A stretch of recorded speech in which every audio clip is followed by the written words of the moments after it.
नमस्कार, द नगरी न्यूज की खास पेशकश खबर दिन भर में आपका स्वागत है। मैं हूं दीक्षा शर्मा। चलिए रुक करते हैं दिन भर की बड़ी खबरों को। राजस्थान की राजनीति एक बार फिर गर्मा गई। नागौर से सांसद और राष्ट्रीय लोकतांत्रिक पार्टी के प्रमुख हनुमान बेनीवाल के नेतृत्व में आज जयपुर स्थित शहीद स्मारक पर पार्टी का आंदोलन दोबारा शुरू हो गया।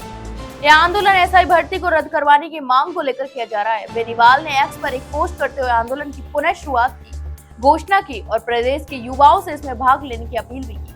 इसके अलावा हनुमान बेनीवाल ने कहा कि यह आंदोलन युवाओं के अधिकारों की रक्षा और भ्रष्टाचार मुक्त भर्ती प्रक्रिया की मांग को लेकर है। उन्होंने लिखा कि आरएलपी परिवार के सदस्य इस धरने में भाग लेकर राजस्थान के युवाओं के हकों की आवाज को बुलंद करें और राष्ट्रीय लोकतांत्रिक पार्टी सदैव प्रदेश के मेहनतकश युवाओं के साथ खड़ी है।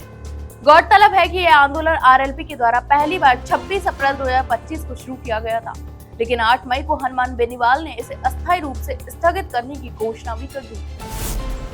पाकिस्तान के खिलाफ ऑपरेशन सिंदूर की जानकारी देने वाले भारतीय सेना के अधिकारी कर्नल सोफिया कुरैशी के खिलाफ मध्य प्रदेश के भाजपा मंत्री के द्वारा की गई आपत्तिजनक टिप्पणी पर कांग्रेस महासचिव सचिन पायलट ने कड़ा विरोध दर्ज किया। इस दौरान जयपुर में आयोजित प्रेस कॉन्फ्रेंस में उन्होंने कहा कि भाजपा को इस मामले में माफी मांगनी चाहिए और संबंधित मंत्री को तत्काल पद से हटाना चाहिए। इतना ही नहीं, सचिन पायलट ने यह भी कहा कि कुछ दिन पहले हमारी सेना के 2 बहादुर अधिकारी कर्नल सोफिया कुरैशी और विंग कमांडर व्योमिका सिंह ने ऑपरेशन सिंदूर की जानकारी देश के सामने रखी। ये हमारे लिए बड़े ही गर्व की बात थी, लेकिन जिस प्रकार से मध्य प्रदेश के एक मंत्री ने कर्नल सोफिया के लिए अपशब्दों का प्रयोग किया वह पूरी तरह से निंदनीय और अस्वीकार्य है। उन्होंने यह भी कहा कि जिनकी परिवार की तीसरी पीढ़ी फौज में सेवा कर रही है उनके प्रति ऐसा रवैया बेहद अपमानजनक है। पायलट ने भाजपा के शीर्ष नेतृत्व से सार्वजनिक रूप से माफी मांगने की मांग करते हुए कहा कि इस तरह के मंत्री को सरकार में रहने का कोई भी नैतिक अधिकार नहीं है। राष्ट्रपति द्रौपदी मुर्मू ने बुधवार सुबह जस्टिस भूषण रामकृष्ण गवई को भारत के 52वें प्रधान न्यायाधीश सीजेआई के रूप में शपथ दिलाई। राष्ट्रपति भवन में आयोजित इस गरिमामय समारोह में उपराष्ट्रपति जगदीप धनखड़, प्रधानमंत्री नरेंद्र मोदी, गृह मंत्री अमित शाह और रक्षा मंत्री राजनाथ सिंह भी मौजूद रहे। इस दौरान जस्टिस गवई ने पूर्व मुख्य न्यायाधीश संजीव खन्ना का स्थान लिया, जो 65 वर्ष की आयु पूरे होने पर मंगलवार को सेवानिवृत्त हुए। जस्टिस गवई का कार्यकाल लगभग 6 महीने का रहेगा और वह 23 नवंबर 2025 तक इस पद पर रहेंगे। बता दें कि शपथ ग्रहण समारोह में सुप्रीम कोर्ट और विभिन्न हाई कोर्ट के वर्तमान एवं पूर्व न्यायाधीश, वरिष्ठ वकीलों और कानूनी विशेषज्ञों और प्रशासनिक अधिकारियों की उपस्थिति भी रही। जस्टिस गवई अनुसूचित जाति समुदाय से आने वाले भारत के दूसरे मुख्य न्यायाधीश बने हैं। उनसे पहले जस्टिस केजी बालकृष्णन 2007 से 2010 तक सीजेआई रह चुके हैं। उनकी नियुक्ति न्यायपालिका में सामाजिक समावेशन की दिशा में एक महत्वपूर्ण कदम भी मानी जा रही है। राजस्थान में भारतीय जनता पार्टी के द्वारा आयोजित की जाने वाली 10 दिवसीय तिरंगा यात्रा से पहले मंगलवार को जयपुर स्थित भाजपा प्रदेश मुख्यालय में एक महत्वपूर्ण बैठक का आयोजन किया गया। इस बैठक का उद्देश्य यात्रा की रूपरेखा तय करना और कार्यकर्ताओं को दिशा निर्देश देना था। हालांकि इस बैठक के दौरान एक कुर्सी विवाद ने माहौल को थोड़ी देर के लिए असहज बना दिया। जयपुर की सिविल लाइंस विधानसभा सीट से भाजपा विधायक गोपाल शर्मा को मंच पर बैठने के लिए कुर्सी नहीं दी गई। इससे नाराज होकर विधायक शर्मा ने मंच पर बैठने से इनकार भी कर दिया और कार्यकर्ताओं के बीच जाकर बैठ गए। यह देख भाजपा जयपुर शहर अध्यक्ष अमित गोयल ने उन्हें मंच पर आने का अनुरोध भी किया, लेकिन विधायक शर्मा ने कटाक्ष भरे लहजे में कहा, मंच पर बड़े नेता बैठे हैं, आपके पास जगह तो है ही नहीं। इस पर अमित गोयल ने जवाब दिया, हम आपको दिल में बिठाएंगे। इसके बावजूद विधायक ने मंच पर जाने से इनकार भी कर दिया और हाथ जोड़ते हुए बोले कि वे कार्यकर्ताओं के बीच ही बैठेंगे। स्थिति को संभालते हुए जयपुर ग्रेटर नगर निगम के उप महापौर पुनीत कर्णावत ने मंच पर अपनी कुर्सी छोड़ दी और विधायक शर्मा को आमंत्रित किया। राजस्थान हाई कोर्ट ने सचिवालय कर्मचारी संघ के द्वारा संचालित सचिवालय कैंटीन का संचालन नई फर्म को देने का फैसले पर बड़ा फैसला सुनाया। उस पर आगामी सुनवाई तक अंतरिम रोक भी लगा दी। यह आदेश हाईकोर्ट के जस्टिस अनिल कुमार उपमन ने मैनसर्ट्स अंबरवाला के पार्टनर हरिओम पुरोहित की ओर से दायर याचिका पर सुनवाई करते हुए किया। कोर्ट ने इस मामले में मुख्य सचिव, कार्मिक सचिव और उप सचिव से 30 मई तक जवाब दाखिल करने के निर्देश भी दिए। इसके अलावा याचिकाकर्ता की ओर से अधिवक्ता रमित पारिक ने दलील दी कि उनकी फर्म को 26 अगस्त 2019 को 5 वर्षों के लिए सचिवालय कैंटीन संचालन को मंजूरी मिली थी, लेकिन सचिवालय कर्मचारी संघ के अध्यक्ष ने बिना किसी वैधानिक प्रक्रिया और आरटीपीपी एक्ट की पालना किए एक अज्ञात फर्म को टेंडर देकर कैंटीन का संचालन सौंप दिया।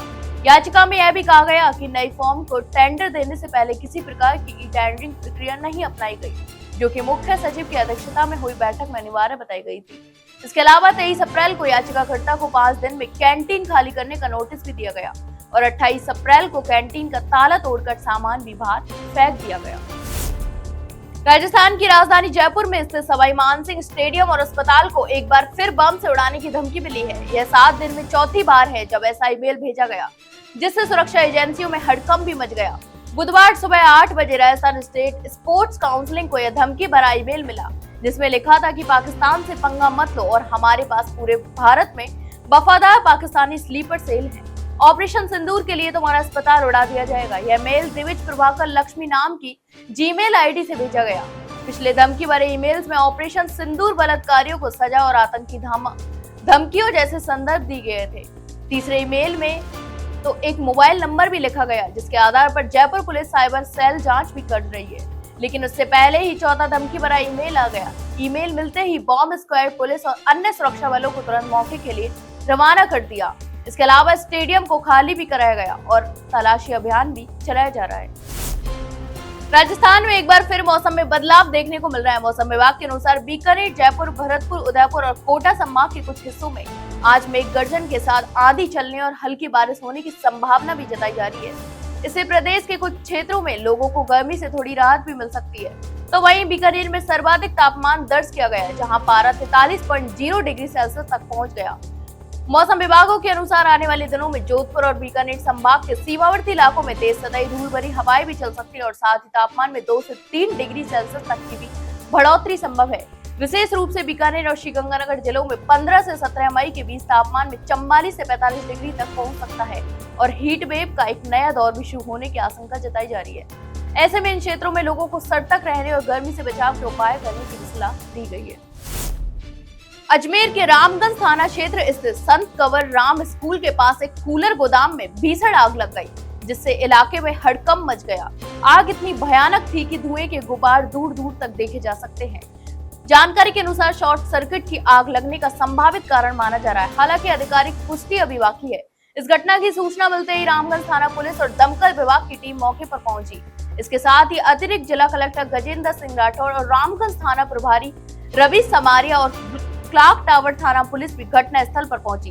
तत्काल प्रभाव से आसपास की दुकानों को भी बंद करवाया गया और आसपास की बिल्डिंगों को भी खाली करवा लिया गया, जिससे किसी प्रकार की जनहानि न। थाना अधिकारी रविश कुमार समारिया ने बताया कि आग लगने के सटीक कारणों की जांच की जा रही है। उन्होंने कहा कि यह भी देखा जा रहा है कि गोदाम में फायर सेफ्टी सिस्टम मौजूद थे या नहीं और अग्निशमन विभाग ने एनओसी ली गई थी या नहीं। सभी पहलू पर गंभीरता से भी जांच की जा रही है।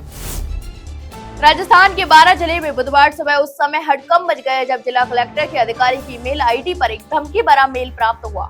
मेल की गंभीरता को देखते हुए डीएम रोहिताश सिंह तोमर ने तुरंत एक्शन लेते हुए पूरे कलेक्ट्रेट परिसर को खाली करवाने के आदेश जारी कर दिए। इसके बाद पुलिस बल, बॉम्ब स्क्वाड और डॉग स्क्वाड, फायर ब्रिगेड और एम्बुलेंस को तत्काल मौके पर तैनात भी कर लिया गया। ईमेल सुबह करीब 6 बजे भेजा गया, जिसे देखने के बाद प्रशासन ने इसे सुरक्षा के लिहाज से गंभीर माना। सूचना मिलते ही पुलिस अधीक्षक राजकुमार चौधरी भी मौके पर पहुंचे और सर्च ऑपरेशन की निगरानी भी शुरू की गई। पूरे मिनी सचिवालय परिसर की गहन तलाशी भी ली गई। हालांकि अब तक कोई संदिग्ध बम जैसी चीज नहीं मिली। सूत्रों के अनुसार जो ईमेल भेजा गया वह किसी दक्षिण भारतीय भाषा में लिखा गया, जिससे फिलहाल उसका पूरा अर्थ समझने में प्रशासन को परेशानी भी आ रही है। इसके अलावा साइबर मेल और अनुवादकों की मदद से ईमेल की जांच भी जारी है। अधिकारियों का कहना है कि जांच पूरी होने के बाद ही ईमेल की भाषा और संदेश की प्रगति को लेकर विस्तृत जानकारी भी साझा की जाएगी। राजस्थान के उदयपुर जिले की खेरवाड़ा पंचायत समिति में महिला ग्राम विकास अधिकारी और कनिष्ठ तकनीकी सहायक के बीच गंभीर विवाद सामने आया। यह मामला तब और बढ़ गया जब जेटीए प्रदीप सेन ने आरोप लगाया कि वीडियो ने उनके साथ डंडे से मारपीट और गाली गलौज भी की। इसके विरोध में तकनीकी कर्मचारियों और अधिकारियों ने जिला परिषद की सीईओ रिया डावी को ज्ञापन सौंपकर महिला वीडियो पर तत्काल कार्रवाई की मांग भी की।